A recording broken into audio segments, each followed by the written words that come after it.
He ruled with an iron fist, ordering the killings of millions. His face was plastered everywhere, yet nobody dared to speak a word against him. He is one of the most evil dictators in history. But how did Joseph Stalin rise to power? Welcome to my channel. And today, let's find out who was Joseph Stalin and why was he so scary. He lived in a time when there were revolutions and wars, assassinations and chaos. With his intelligence and ambition, Stalin took advantage of the chaos and placed himself at the center of it. There was no looking back after that. The more power he attained, the more he craved for it. Stalin was a man who enjoyed absolute power. He had no qualms about killing anyone, even those close to him, if they threatened his authority. This included his best friends and even his son. Yes, Stalin had a son, Yakov, born to his first wife, Ekaterina Svanidze. As a child, Jacob seemed normal. He didn't have any of the negative traits that his father was famous for. Unfortunately, Jacob developed epilepsy. This made Stalin look down upon him, considering it a weakness. Once Stalin even said, "Epileptics should be shot." And true to his word, when Jacob had a seizure in public, Stalin ordered his own son to be killed. It wasn't just Jacob. Stalin ordered the killing of many of his own party members. Anyone who dared to question his leadership or displease him in any way met a terrible end. But who exactly was Stalin? Joseph Stalin was born on December 1878 in the city of Gori, Georgia, then a part of the Russian Empire, as Yosef Vissarionovich Jugashvili. His father, Bessarion, worked as a cobbler, and his mother, Ketavan, was a devout member of the Georgian Orthodox Church. Young Joseph showed early signs of being headstrong. When he was just 6 years old, he broke into his father's bootmaking shop and stole some money from the till.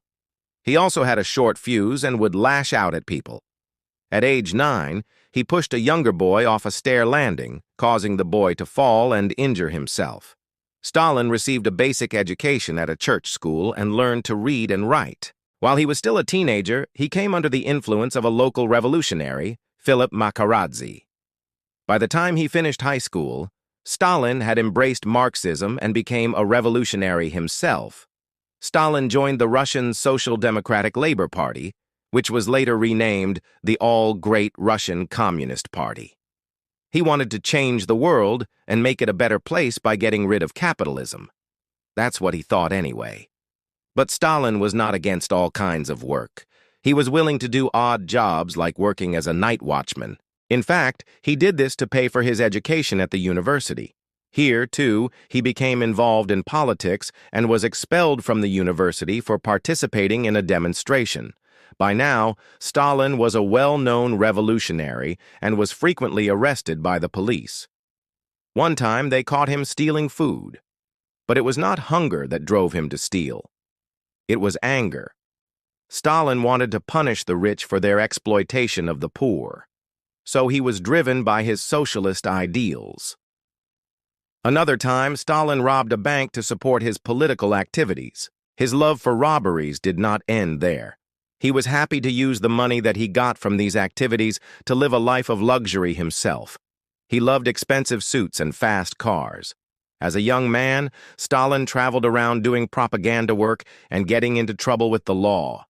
He was always evading the cops, but eventually they caught up to him and sentenced him to 4 years of hard labor in Siberia. This was in 1902, and Stalin spent much of his time in a gold mine. It was backbreaking work, but Stalin did not complain. In fact, he turned the experience into a positive one by finding a girlfriend. He married a fellow inmate, Ekaterina Svanidze. They had a son in 1908 and named him Yakov, but this happiness only lasted 3 years because Ekaterina died. After his release from prison, Stalin went to Finland and met up with Vladimir Lenin. The two became close friends, and together they led the Bolshevik Revolution in 1917. Russia was in turmoil. The war with Japan was not going well, and the people were fed up with the monarchy. Along with Leon Trotsky, Stalin played a major role in organizing the Red Army and was successful in taking over key areas of Russia. Once in power, Stalin made sure to get rid of his enemies. He turned on the Mensheviks, a political group within the Social Democratic Labor Party, and began persecuting them. This was the beginning of the purge that would become a hallmark of Stalin's regime.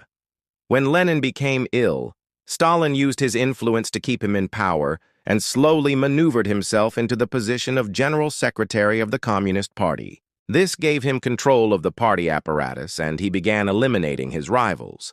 When Lenin died in January 1924, Stalin used his position to win the power struggle and emerged as the leader of the Soviet Union. From here, he consolidated his power and eliminated anyone who opposed him. He even turned on his former allies, including Trotsky, and accused them of being traitors. This was a lie. Trotsky had no part in plotting against Stalin. In fact, he was in exile at the time. But Stalin wanted to get rid of Trotsky because he feared his popularity.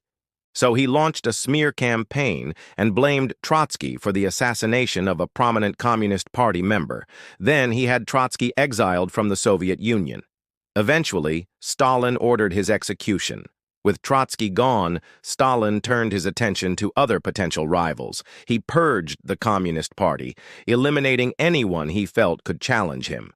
He also turned on his close friend, Grigory Zinoviev, and accused him of being a spy for the Germans. Once again, this was false. Stalin just wanted another excuse to get rid of someone who he thought was a threat to him. But it wasn't just his rivals that Stalin persecuted. He also targeted ordinary citizens.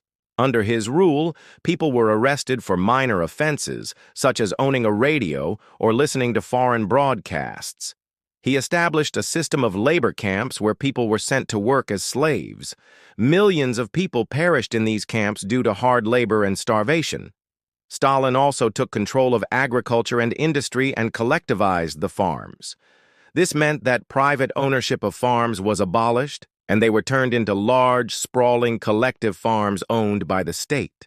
The purpose of this was to increase production and make the Soviet Union a modern industrial power. But it backfired. The production actually decreased, and millions of people died of starvation. Undeterred, Stalin continued with his policies and carried out forced industrialization. He built huge factories and steel mills and set quotas for production. To meet these quotas, he worked people to death, and those who did not meet the targets were arrested and sent to labor camps. But despite all this, the Soviet Union became one of the world's leading industrial powers by the late 1930s. Stalin was obsessed with the idea of creating a personality cult around himself. His face was everywhere, on posters, newspapers, coins, and stamps. People were required to show their support for him, and failing to do so was seen as a crime.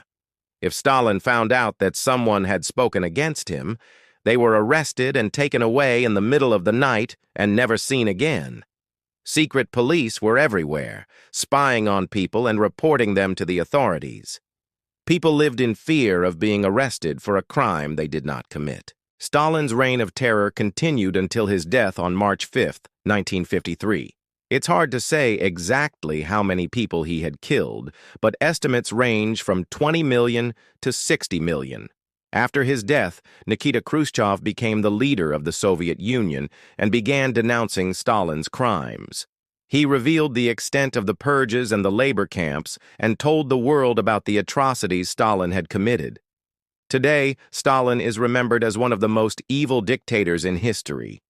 His name is synonymous with brutality and tyranny. But during his lifetime, he was seen as a hero by many Russians. He was a man who had taken them from poverty and oppression to wealth and power. Under his rule, the Soviet Union became a modern industrial power, and people were proud to be part of it.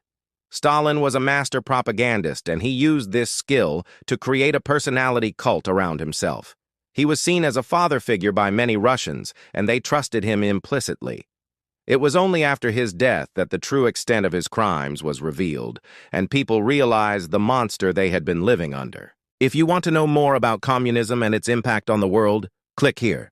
Thank you for watching and see you next time.